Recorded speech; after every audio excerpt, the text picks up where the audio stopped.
Big Boss की recently eliminated contestant Isha Maliya का exclusive interview.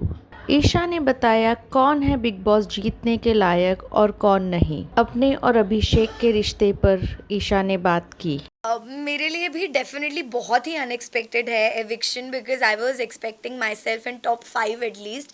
और जो लोग अंदर हैं, मुझे ऐसा लगता है कुछ उन लोगों की जगह पे मैं थोड़ी ज़्यादा डिजर्विंग हूँ। This is what I feel when I was coming out of the house, but it's okay यार, होता है, जर्नी थी मेरी, बढ़िया रही, I am happy with everything. आपकी जगह कौन निकलना चाहिए था? अरुण भाई, कोई शक ही नहीं है उसमें। नहीं, बट नॉमिनेशन में से जो 4 लोग थे, मुझे कंपैरेटिवली आयशा चली गई एक दिन पहले। मुझे कंपैरेटिवली लगता है कि विक्की भाई, अगर इवन इफ वोटिंग प्रोसीजर भी हुआ तब भी मुझे ऐसा लगता है कि आप अगर विक्की भाई और मेरी फैन फॉलोइंग देखो तो उस बेसिस पे भी I don't know where things went wrong. जहाँ मुझे कम वोट्स आए या जो भी हुआ, जितना वोटिंग बेसिस पे ही हुआ है, जो भी एलिमिनेशन हुआ है, तो मेरे लिए भी बहुत शॉकिंग था। अगर आप लोगों ने एपिसोड देखा होगा तो मैं तो रजिस्टर भी नहीं कर पाई, क्योंकि हो गया शायद इसलिए हड़बड़ी में, ना मेरे आंसू निकले ना कुछ निकला, मैं चली गई बस चुपचाप घर के बाहर सबको मिलके। तो हाँ, थोड़ा दुख हुआ कि फिनाले के इतने करीब आके रह गई मैं थोड़ा सा। कोई बात नहीं। ईशा, ये भी कहा जा रहा है, कुछ लोगों का ये भी कहना है कि ये ईशा का एलिमिनेशन ईशा की खुद की वजह से हुआ है, बिकॉज जो फिनाले वीक में नहीं पहुंच पाई और फिर बाद में जो एग्रेशन आपका निकला, आपने जो मनारा को कही चीजें, फिर उससे पहले भी आपका और अभिषेक का जो भी हो रहा था, आपने अपना गेम खुद खराब करना शुरू कर दिया। मुझे ऐसा बिल्कुल भी नहीं लगता है, बल्कि मुझे ऐसा लगता है कि दूसरों की गलतियां रजिस्टर की ही नहीं गई, क्योंकि वो कहीं कोने खोपचे में छुप छुप के बोलते रहते थे। और शायद मेरी आवाज़ इतनी लाउड और इतनी क्लियर है कि मैं कुछ भी किसी को बोलती थी, या मैं कुछ बुरा बोलती हूँ या अच्छा बोलती हूँ, तो वो बहुत ओपनली बाहर जाता था कि ओके अच्छा, ईशा ये बोल रही है या वो बोल रही है। और मुझे कभी भी पूरे गेम में थ्रू आउट द शो अपने लिए बोलने के लिए कोई इंसान लगा नहीं है, क्योंकि मुझे हमेशा से ऐसा लगा है कि मैं खुद इनफ हूँ अकेली अपने लिए बात करने के लिए, कोई भी पॉइंट ऑफ व्यू है या कोई भी मैटर है। और जो रही पिछले वीक की बात, जो भी मनारा और मेरी चीज़ हुई, तो इन द होल शो किसी भी चीज़ की पहल मेरी तरफ से नहीं हुई है। मैंने कोई भी चीज़ पहले नहीं की है अपनी तरफ से खुद को विक्टिम दिखाने के लिए। मेरे ऊपर जब चीज़ें आई तो मेरे सिर्फ जवाब निकले, और शायद जवाब दूसरों के लिए इतने हर्टफुल थे कि उनका एक सिंपैथी कार्ड अचानक से शुरू हो गया कि अरे बाप रे, ईशा ने क्या ही बोल दिया। मुझे ऐसा लगता है मैं वहाँ चुप गई जहाँ मैं लोगों को रो रो के ये नहीं बता पाई कि मुझे भी इतना बुरा बुरा बोला गया है कहीं। ईशा, अगर आपको आप बार डांसर हो या ऐसा कुछ चीजें आपको कोई बोलता तो आप उस चीज को कैसे लेती, बिकॉज एक गर्ल को ये चीजें बोल रही है। मनारा की बात करते हैं, जिनको मैंने ये बात बोली है। तो मनारा ने दूसरे वीक से ही हर लड़की के कैरेक्टर पे बातें करनी शुरू कर दी। दूसरा वीक तो घर के अंदर जाने के बाद इतना कम टाइम होता है, इतना कम टाइम होता है कि आप किसी को एकदम से जज नहीं कर सकते, बट मनारा ने वो भी किया। मनारा ने, मैंने सिर्फ मनारा के लिए बोला, मनारा ने Isha, Ayesha, Ankita, Khanzaadi, Sana, she has talked about every women inside the house. तो मुझे लगता है कि जब उनके ऊपर बात आई ना, उनका ऐसा रिएक्शन निकल गया। उन्होंने शायद इतनी गंदी गंदी चीज़ें बोली। आयशा को उन्होंने बोला है बनारा ने कि आप बस यही कर सकती हो, आप बस अपना आगे से दिखाओ, पीछे से दिखाओ। मुझे उन्होंने बोला है आप कभी किसी की नहीं हो सकती, आपका तो यही कैरेक्टर है। खानजादी को उन्होंने बोला है कि आप एक लव एंगल के लिए अपनी इज्जत गिरा रही हैं शो में, एंड वॉट नॉट। तो मुझे ऐसे लगता है कि इतने टाइम तक शांत रह के अगर उनकी किसी इंस्टिगेशन पे मैं भड़क गई और आउट ऑफ फ्रस्ट्रेशन मेरे मुंह से वो कस वर्ड्स निकल गए, मैं अपोलोजेटिक थी खुद के लिए।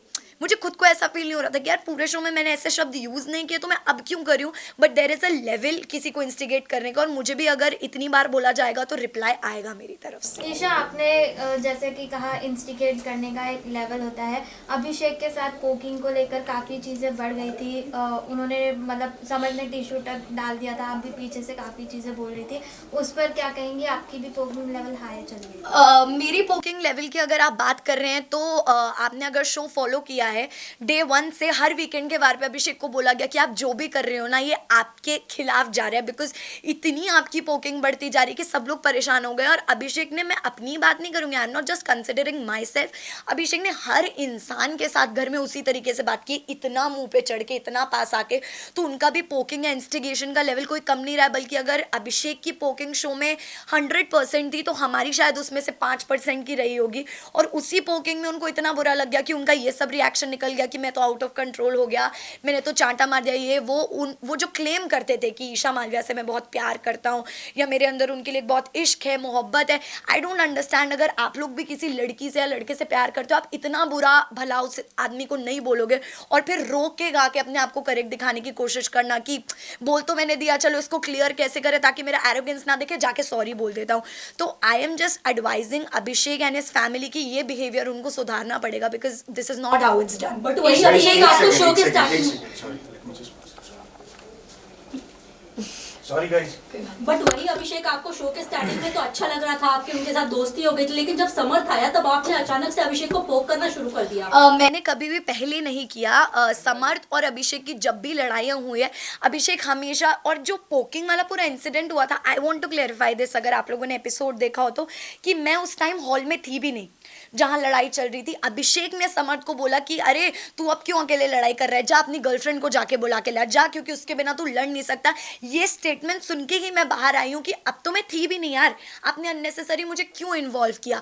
तो मैं इन्वॉल्व हुई, मैंने शायद पब्लिकली सबके सामने समर्थ की तरफ अपना प्यार और सपोर्ट दिखाने के लिए उसको वहाँ कुछ नहीं बोला। बट आप लोगों ने क्लिप देखी होगी जिसमें मैंने अलग से समर्थ को बोला कि यार प्लीज स्टॉप इट, शायद मे भी कहीं ना कहीं ज़्यादा लग रहा है, बट पब्लिकली मैंने नहीं बोला क्योंकि मैं नहीं चाहती थी मैं किसी अपने इंसान को इस तरह पब्लिकली कॉल आउट करूं। ईशा, आपका रिलेशनशिप जो था आप लोगों ने बाहर रिवील नहीं किया था, बट कई सारे लोगों ने ये अंदाजा लगा दिया था आप लोगों का रिलेशनशिप है, बट आपने मीडिया में आकर कभी नहीं बोला। जब इतना टॉक्सिक था आप दोनों का रिलेशनशिप, आपको इतना डोमेस्टिक वायलेंस फेस करना पड़ा, फिजिकल इतनी सारी चीजें हो गई, तब आपने आवाज क्यों नहीं उठाई? क्या आप बिग बॉस का प्लेटफॉर्म इसीलिए चूज किए थे कि आप उसको एक्सपोज करोगे? बिल्कुल भी नहीं, क्योंकि मुझे काफ़ी टाइम तक तो पहली बात पता ही नहीं था कि अभिषेक फाइनलाइज्ड है शो में आने के लिए। मेरा काफ़ी पहले ही फाइनल हो चुका था शो में आना। And talking about that physical violence thing, अगर आप आगे कभी अभिषेक को इंटरव्यू करते हैं या आप अंदर मीडिया कॉन्फ्रेंस राउंड भी करके आए होंगे, तो अभिषेक ने शायद, मुझे लगता है कि चीज़ उसको एक्सेप्ट करनी चाहिए कि कितनी बार मेरी तरफ से उसे अनकाउंटेबल अनगिनत चांसेस मिले हैं कि यार जो भी हो रहा है कोई बात नहीं, ठीक है, मैं अभी दुनिया के लिए कितनी भी स्ट्रॉन्ग लड़की हूँ, मैंने कितना ही कुछ फेस कर लिया हो, लेकिन जब आप एक रिश्ते में होते हो, आप किसी से प्यार करते हो, तो आप उस इंसान की 100 गलतियाँ माफ़ भी करते हो, और मैंने भी वही किया। और वही मुझे ऐसा लगता है कि इस प्लेटफॉर्म पे आके मुझसे एक बहुत बड़ी बेवकूफ़ी हुई कि मैंने उस चीज़ को तभी उसी टाइम कॉल आउट नहीं किया। So I am feeling like a fool कि मैंने तब नहीं बोला। ईशा, आप जो है कहीं ना कहीं अभिषेक को टॉक्सिक कह रही है, लेकिन समर्थ भी वही चीजें आपसे आपके साथ घर में कर रहा था, आप पे कॉफी फेंकना, आपको बोला दूर हट जा मुझसे, मेरे पास मत आ, वही चीज वो कर रहा है, तो डिफरेंस क्या? समर्थ ने कभी मेरे ऊपर कॉफ़ी नहीं फेंका है फर्स्ट ऑफ ऑल, और अगर आप बात कर रही हैं कि कभी कभी जो उसका बिहेवियर रहा है मेरे टूवर्ड्स, तो ये एक जनरल गर्लफ्रेंड बॉयफ्रेंड के बीच का रिश्ता होता है। अगर आप भी रिलेशनशिप में रहे होंगे आपको भी पता होगा कि 24/7 गुडी गुडी नहीं चल सकता कि तू मेरी बेबी है मैं तेरा बेबी हूँ, ये तो पॉसिबल ही नहीं है। कभी ना कभी मैं भी इरिटेट होंगी, सामने वाला इंसान भी इरिटेट होगा, पर वो कभी कभी हो और एक हद तक वो तो सही लगता है। मुझे कभी समर्थ की इरिटेशन अपने लिए बुरी नहीं लगी है, क्योंकि मुझे पता है ये कैसे भी करके मतलब मेरे काम से मुझे अलग नहीं करेगा। लेकिन जब चीज़ें रिलेशनशिप काम को इफेक्ट करने लग जाए, करियर को इफेक्ट करने लग जाए, देन इट बिकम्स टॉक्सिक। जब समर्थ एंटर किए तो समर्थ और अभिषेक ने आपका काफी मजाक मनाया है कि मैं डेट करूंगा कि नहीं, ये करूंगा फ्यूचर को लेके। अगर आप वो वीडियो देखें, लुक वेरी, दोनों ने टॉक्सिक किया है, आपकी कैरेक्टर असैसिनेशन लग रहा था समर्थ ने, और अभिषेक दोनों बात करते थे पूल में, तो उस पर आप क्या वो फुटेज आपने देखा? मैं एग्जैक्टली वही रिप्लाई करने वाली थी कि मैं अभी बाहर आई हूँ। मुझे पहली बात तो ऑल ऑफ अ सडन 3 महीने बाद एक ऐसी जगह से बाहर निकल के मुझे सब कुछ बहुत ही नया लग रहा है। मैं गाड़ी में भी ट्रैवल कर रही हूँ, वो भी मुझे बहुत नया लग रहा है, फ़ोन वगैरह everything is looking like it is very new to me, you know. तो मैं इतना नहीं चला रही हूँ और ना मैंने ये सारी फुटेजेस देखी हैं, तो जब मैं देखूंगी तब में भी मेरा परसेप्शन बनेगा उन बातों के ऊपर। समर्थ का एक वीडियो काफी वायरल हो रहा था जिसमें वो आपसे बात करते करते आपको बहुत ही गंदी गालियां दे रहे थे। क्या वो आपसे यूजुअली ऐसे ही बातें करते हैं और आप एक्सेप्ट कर लेती हो? नहीं, डेफिनेटली नॉट। वो कुछ मुझसे ऐसे बातें नहीं करता, एंड आई एम श्योर मैंने वो वीडियो नहीं देखा है जिस वीडियो की आप बात कर रहे हैं, बट अगर ऐसा कुछ हुआ भी है तो आई एम श्योर कि फ्रस्ट्रेशन में उन्होंने, जैसे हम सिचुएशनली कुछ बोल देते हैं ना, अभी उससे वर्ड्स उन्होंने सिचुएशन पे वो बोला है। मेरे साथ कभी भी समर्थ का ऐसा पर्सनल एक्सपीरियंस नहीं रहा कि उन्होंने मुझसे ऐसे बात करी या बदतमीजी किया। ईशा, आपको देखा जाता है कि हमेशा विकी और अंकिता के झगड़ों में घुस रही हैं, जबकि उसको उस चीज को सलमान खान ने भी आपको बोला था कि आपको घुसने की जरूरत नहीं थी उन चीजों में, उस पे क्या कहेंगे आप? देखिए ये मेकर्स का एक अलग पॉइंट ऑफ व्यू होता है हर सीजन में। कोई कंटेस्टेंट सही होता है, कोई नहीं होता है, बट मेकर्स का एक अलग ओपिनियन होता है। तो मैं उस चीज़ को जितना सही कंसिडर कर सकती हूँ, मेरे पास उतना ही गलत कंसिडर करने का भी हक है।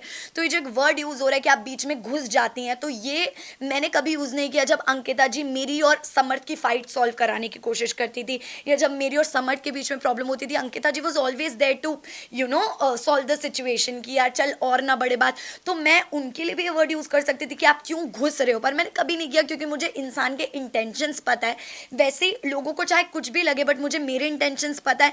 मैं विक्की भाई और अंकिता जी को बहुत रिस्पेक्ट करती हूँ, बहुत प्यार करती हूँ जेन्युइनली। तो मैं कभी नहीं चाहूँगी उनके बीच में इस तरह की मिसअंडरस्टैंडिंग्स क्रिएट हो। वेल आपने ये भी कहा था अंकिता जी को अटेंशन नहीं मिलता, ये आपकी मनारा से आई थिंक से कॉन्वर्जेशन हो रही Yes. थी कि अंकिता जी को अगर विक्की भैया अटेंशन नहीं देते तो वो इनसिक्योर हो जाती है। आपको नहीं लगता हस्बैंड एंड वाइफ में ये बनता ही है, क्योंकि मनारा उस लेवल तक के पहुंच गई थी कि उनको टीज करे। आपने भी वहां पर वो कॉल आउट हाँ। किया था। डेफिनेटली मैंने बोला, क्योंकि ये मैंने खुद की सिचुएशन में भी कहीं ना कहीं फील किया है। इन समर्थ एंड माई सिचुएशन मनारा की चिढ़ाने की बहुत ही पर्टिकुलर आदत है, क्योंकि जब मेरी मनारा और समर्थ वर इन गुड टर्म्स, पर जब मैं और मनारा ठीक टर्म्स पे नहीं थे, तो हमेशा जब भी मैं समर्थ और मनारा अगर एक रूम में, तो शी मेड श्योर कि वो समर्थ को बोले अरे कितना अच्छा शर्ट है या क्या है, मुझे सुनाने के लिए। अकेले में वो कभी नहीं बोलेगी, मेरे सामने डेफिनेटली बोलेगी, जस्ट टू टीज कि अगर मेल पार्टनर से मेरी अच्छी बन रही तो फीमेल पार्टनर को मैं टीज करूंगी। तो मैंने यही बोला कि अंकिता जी का जो रिएक्शन है या जो इमोशन है वो गलत है ही नहीं कहीं से कहीं तक। एक लड़की का अगर अटेंशन डिवाइड होगा तो उसको बुरा फील होगा, which is very natural. Isha Okay, जब एक आखिरी- आयशा घर में आई थी, मनारा को आप और समर्थ बेबी सिटिंग दे रहे थे जब मुनव्वर उनके साथ नहीं थे। और फिर जब आपने उनको कॉल आउट फाइनल वीक में, जब आपने उनके अगेंस्ट कहना शुरू की चीजें, तो बाहर उनकी फैमिली आपको बोल रहे थे कि गटर माउथ गटर ये वो। आपको नहीं, आप इसके ऊपर क्या कहना चाहोगे? सी जो मेरी अफेक्शन थी मनारा के लिए वो भी एकदम सच्ची थी, और जो मुझे चिढ़ हुई मनारा से वो भी एकदम सच्ची थी। क्योंकि मैंने अगर दोस्ती का हाथ बढ़ाया, ये देख के बढ़ाया यार इस लड़की के पास आज की डेट में कोई भी नहीं है। एक मुनव्वर था, आयशा के आने के बाद मुनव्वर भी मनारा से डिस्टेंस हो गया था, उसके पास नहीं जा रहा था, बात नहीं कर रहा था, तो वो लोग दूर दूर रहने लगे। समर्थ को बुरा फील होने लगा, क्योंकि समर्थ और मनारा की दोस्ती मेरी और मनारा की दोस्ती से भी पहले की थी। तो समर्थ स्टार्टेड फीलिंग बैड। फिर धीरे से मनारा ने, एक एपिसोड में आपने देखा होगा, मनारा ने मुझे जिम करते करते मनारा आई और उसने मुझे पीछे से again she started crying. Although हमारा ऐसा कोई बॉन्ड नहीं था कि वो रोए, पर वो रोने लगी। फिर मैं उसको रूम में लेके गई कि क्या हुआ क्या नहीं, तू अकेला फील करी, और मैंने उसको एक ही एडवाइस दिया कि तू बोलेगी नहीं ना तो तू अंदर ही अंदर दबती जाएगी, तेरे को बोलना पड़ेगा, please speak up for yourself. उसके बाद एक मुनव्वर और मनारा की मेजर लड़ाई झगड़ा हुआ था, जिसमें बॉटल की तोड़ा फोड़ी हुई थी मुनव्वर की तरफ से। तो आई थिंक मैं इसलिए थी, और चिढ़ मुझे मनारा के डबल स्टैंडर्ड्स पे हुई, टू बी वेरी फ्रैंक। क्योंकि किसी इंसान के लिए आप एक रात पहले इतनी गलत बातें बोल रहे हो कि वो अनडिजर्विंग है, वो ये है वो है, तो मुझे नहीं लगता मैंने कोई भी सिचुएशन जाने दी है किसी गलत इंसान को कॉल आउट करने में। मैंने हमेशा किया जब भी मौका मिला है, लेकिन वहीं at the same time Mannara मुझे सब कुछ बहुत कन्वीनियंस का लगा, तो मैंने उनको भी कॉल आउट किया। कहना चाहूंगा कि क्या आपको लगता है कि जिस तरह से उनकी रिलेशनशिप रहे पूरी तरह से नेशनल टेलीविजन में आ चुका है, क्या कहना चाहिए उसको लेके, मुनव्वर को लेके? इसी के साथ एक क्वेश्चन है ईशा, जब मुनव्वर का ये एक्सपोज होना शुरू हुई चीजें, आयशा जब घर में आई, वेल सेम सिचुएशन आपका भी था इनिशियल डेज में, बट मुनव्वर ने आपको कभी भी अटैक नहीं किया जिस तरह आप पूरे घर वाले मुनव्वर पर अटैक करने लग गए थे। सो इसके बारे में तो मैं क्लियर करना चाहूँगी इस बात को तो सबसे पहले कि ज़रूरी नहीं है कि पब्लिक अटैकिंग ही पूरी अटैकिंग हो। मुनव्वर ने अभिषेक से अकेले में इतनी बातें की हैं कि यार तू क्यों इसके पीछे लगा रहता है, ये तो ऐसी है, ये तो वैसी है, नेशनल टेलीविजन पे एक्सेप्ट नहीं किया। और मजाक मजाक में बोलते हैं ना मीठी छुरी, एक तो मुनव्वर ने मजाक मजाक में मुझे इतनी बार लेट डाउन फील कराया उस चीज़ के बारे में कि मेरे साथ अगर कुछ ज़िंदगी में गलत होगा ना तो मैं सोच लूँगा अरे यार मेरे साथ ईशा जितना गलत नहीं हुआ, तो मुझे भी ह्यूमिलेटेड फील होता था। पर मैंने कभी उस चीज़ का स्ट्रांगली अपोज नहीं किया उस चीज़ को कि अरे तू क्यों बोल रहा है, क्या बोल रहा है, क्या नहीं। और ना ही वो बात वीकेंड का बार पे उठाई गई, क्योंकि आई थिंक उतनी स्ट्रांगली नहीं बोला था। आयशा 22 दिन तक चुप रही, उसने कुछ नहीं बोला। आपने देखा होगा मैंने आयशा को भी गलत बोला है, मैंने आयशा को भी बोला कि यार तू यहाँ क्यों आई है, मुझे नहीं समझ में आ रहा है, कोई क्लैरिटी ही नहीं है, क्योंकि मुझे तब तक आयशा का कुछ नहीं पता था, कुछ नहीं समझ आ रहा था। बट द मोमेंट नॉमिनेशन के बाद 22 दिनों के बाद आयशा ने अपना मुंह खोला आयशा ने बताया कि एक्चुअली क्या रीजंस हैं, कितनी चीटिंग हुई है, 2 टाइमिंग, 3 टाइमिंग, 4 टाइमिंग। उस पे मेरा रिएक्शन था कि मुनव्वर जब मेरे साथ ये सिचुएशन आई थी तो मैं ऐसे दिखा रहे थे जैसे पता नहीं मैं किस कैरेक्टर की लड़की हूँ, या अभिषेक तो उससे दूर हो जाइए, सही लड़की नहीं, तो क्या आप सही लड़की हो? मेरा आपसे ये सवाल है। अब एक लड़की जो बाहर से आई है वो और 3-4 लड़कियों का नाम आपके लिए जोड़कर लेकर आई है, जिसमें आप एक 2 टाइमर 3 टाइमर दिख रहे हो, तो वो भी सही नहीं है। और मैं उन लोगों से दुखी हूँ जो इस चीज़ को बढ़ावा दे रहे हैं, सपोर्ट करें, because this thing should not be normalised in the society. Samar ने मुनावर को बोला है कि विमेनाइजर है, तो आप इस स्टेटमेंट से कितना रिएक्ट विमेन बीमारी के बारे में क्या आपको पहले से पता था? सी विमेनाइजर जो शब्द है, मैं एग्जैक्टली विमेनाइजर में भी आप कह लो, या वो हमेशा एक अलग तरह से अपने शब्दों के जाल से लड़कियों को ट्रैप करते आए, क्योंकि ये कला हम सब ने उनके अंदर की देखी है कि वो कितने उनके शब्द इतने अच्छे हैं कि उनको ये बेसिकली आशीर्वाद है शब्दों का कि वो कुछ भी मैनिपुलेट कर देते हैं, शब्दों से किसी को भी फंसा लेते हैं। आयशा के साथ भी हुआ, पिछले शो में भी जो उनका रियलिटी शो था उन्होंने ये किया है। मनारा के साथ भी कहीं ना कहीं एक लव लाइकिंग फ्रेंडशिप चल रहा था।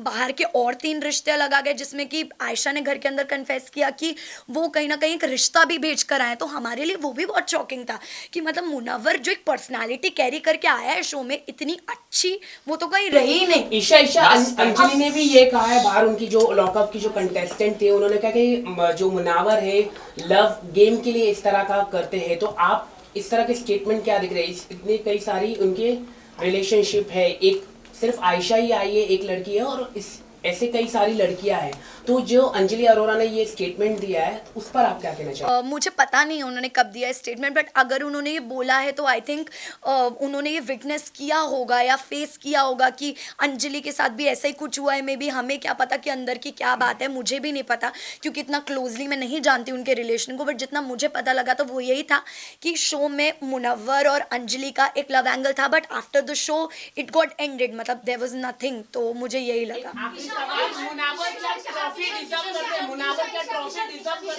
नहीं मेरे Guys, listen, only one more question. नहीं, आई थिंक मुनव्वर डेफिनेटली आपको पहले से पता था क्या? और समर देन आपका जो मतलब नेशनल टीवी पे जो किस करना था, क्योंकि ये फैमिली शो है, तो क्या आपको लगता है ये सही था? आपकी काफी वीडियोस भी वायरल हुई हैं कि बच्चे भी देखते हैं ये शो को, अच्छी नहीं। सो सी जब आप एक रिलेशनशिप में होते हो ना, तो आप उस चीज़ का मुझे ऐसा लगता है कभी भी उस चीज़ के ऑपोजिशन में नहीं जाना चाहते हो, क्योंकि आपको कंफर्टेबल फील होता है कि ये मेरा अपना इंसान है। बट कहीं ना कहीं मुझे शायद मैंने इतना कंसिडर नहीं किया उस चीज़ को कि ओके नेशनल टेलीविजन है, other things are also going on, और मैंने सिर्फ समर्थ और मेरे रिश्ते की वो रिस्पेक्ट में आउट ऑफ रिस्पेक्ट या आउट ऑफ लव आप कह लो, हमारे जो भी वो मोमेंट्स थे वो दिखाए गए, इन विच मुझे ऐसा नहीं लगता कि ये सोसाइटी में इतना गलत पड़ना चाहिए, क्योंकि मुझे जितना इक्वली कैरेक्टर के मामले में गलत ठहराया गया है उतना फिर मुनव्वर को भी ठहराना चाहिए, क्योंकि जो वो कर रहे हैं वो भी इक्वली बहुत गलत है।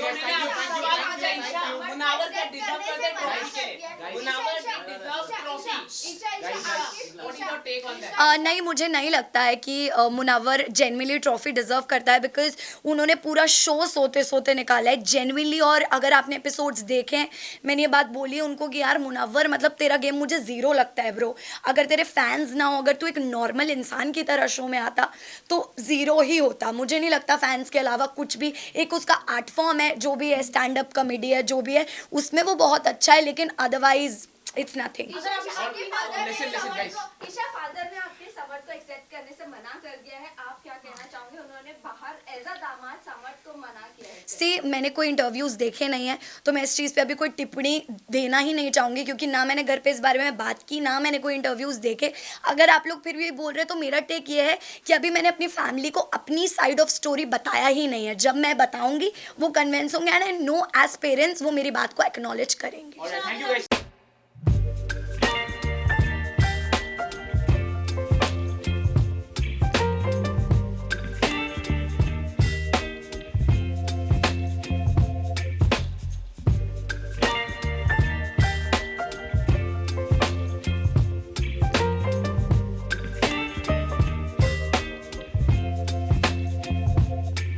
Baby, you give me ice and fire.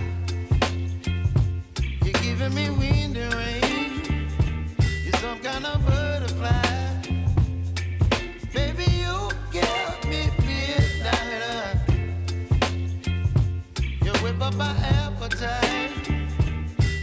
here high and dry.